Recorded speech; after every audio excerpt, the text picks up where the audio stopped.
Legal বিষয় থেকে সাবধানে থাকতে হবে সিংহকে। হুটহাট করে কোনো জায়গায় সিগনেচার করে দিলাম, হুটহাট করে একটা ডিসিশন নিয়ে নিলাম, প্লিজ ডোন্ট ডু দ্যাট, এটা করবেন না। হুটহাট করে সিদ্ধান্ত নিয়ে বিপদে পড়তে পারেন, হুটহাট করে সাইনিং করে বিপদে পড়তে পারেন। তাই সিগনেচার করার আগে একটু চেক করে নেবেন না? সিগনেচার করার আগে একটু বুঝে নেবেন না যে আদতেও যেখানে সাইন করছেন সেখানে সাইন করাটা দরকার কিনা? এত তাড়াহুড়ো কিসের? Don't do that. দুটো সাজেশন দেব, একটা স্পিরিচুয়াল বা আধ্যাত্মিক প্রতিকার আর একটা প্র্যাকটিক্যাল প্রতিকার। কোনটা আগে শুনবেন? স্পিরিচুয়াল প্রতিকারটা প্রথমে দিই। দেখুন, যে সমস্ত জাতক বা জাতিকারা এই সঞ্চারের পূর্ণাঙ্গ ভালো ফলাফল পেতে চান, প্রথম টিপস দেব, পক্ষীদের আহার করান।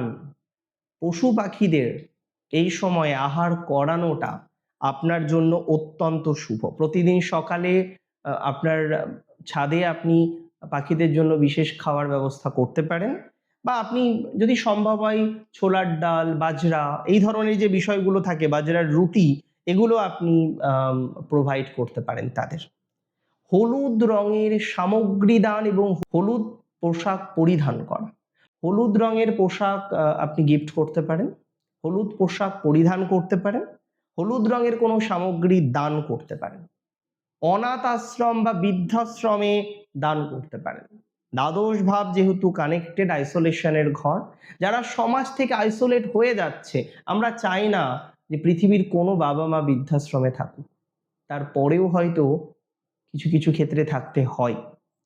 তো যে সমস্ত পিতামাতারা, গুরুজনেরা বৃদ্ধাশ্রমে আছেন, তাদের কাছে এই সময় একটু সময় কাটান, ভালো ফল পাবেন।